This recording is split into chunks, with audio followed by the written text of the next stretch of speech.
يالله بالمصطفى سندل يالله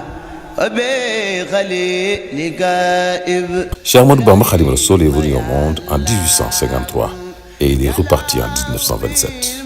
Sa vie, il l'a résumée entre adoration de Dieu et amour pour le meilleur des prophètes, Muhammad alayhi salatu wassalam. Ceux qui ont vécu à un moment donné de sa vie à ses côtés ont véritablement et de manière unanime confié qu'ils ne se séparaient jamais du livre saint de l'islam, le Coran. L'homme était affable, aimable et unique dans son genre. Ils étaient nombreux à l'aimer, de simples admirateurs tout au début. Beaucoup comprendront très vite que Bamba n'était pas qu'un saint, il était un sauveur.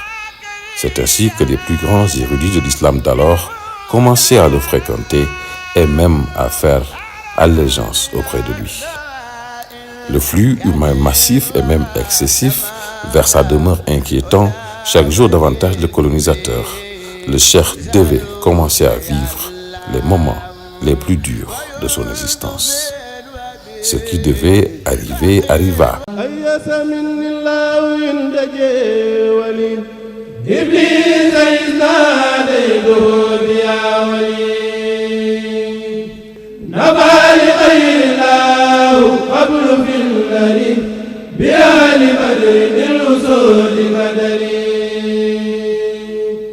Nous sommes le 18 Safar 1346. Cheikh Ahmadou Bamba est déporté.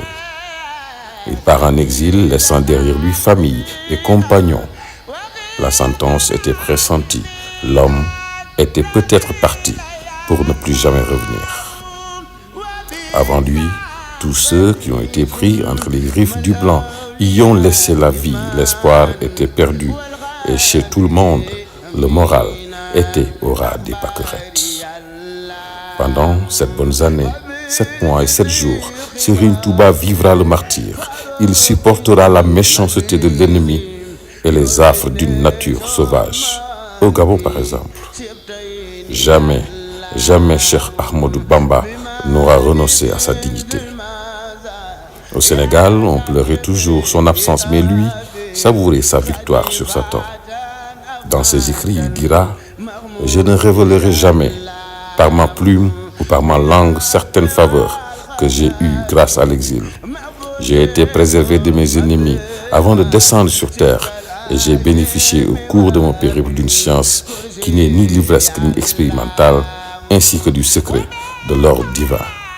Hafistuma Sinyamid Dafatiri, Fala Takunan Hitmatik Bifatiri. » Plus loin, il ajoutera « Les souffrances que j'ai endurées durant mon périple pour le service sacré que je rendais à l'élu le plus pur m'ont valu des dons qui ne seront jamais divulgués. » Parmi ces dons, il faudra compter la grande mosquée. Sa valeur spirituelle est reflétée par sa taille physique. 103 mètres de long, 60 mètres de largeur à l'ouest et 53 mètres de largeur à l'est avec un mur qui mesure 9 mètres de hauteur et 1 mètre d'épaisseur. La mosquée est bâtie sur une surface de 8790 mètres carrés. 112 poteaux la sous-tendent, dont 84 intégrés au mur, 78 d'une dimension de 1 x 1 mètre et 16 d'une dimension de 2 x 2 mètres. Tous les toits sont surmontés de petits dômes, 109 au total. La mosquée a une capacité d'accueil de 5600 fidèles aisément installés. 120 lustres et 28 projecteurs la subliment. L'appel du muezzin est relayé jusqu'à 8 km par 20 haut-parleurs, dont 16 à l'intérieur de la mosquée et 4 qui surplombent le balcon du minaret principal. L'édifice compte 9 portes, toutes en bois, d'ébène sculpté ou en fer.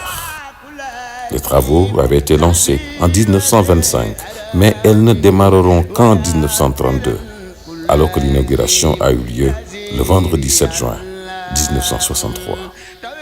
Serigne Touba, au-delà de cette mosquée, a gagné le Kunuzul Kunuz, le trésor des trésors, Il dira quelque part: je serai le trophée que brandira le prophète Mohammed alayhi salatu wassalam devant tous les envoyés le jour de la rétribution.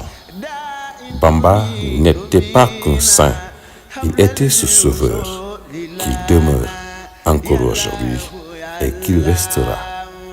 وكن لنا عزيما من كل ملكات ونجينا من بلاء يا دهر يا الله وعفانا غدا نغدا ماني زلزالة سدادا والفقر يا الله صلاة الذي في كل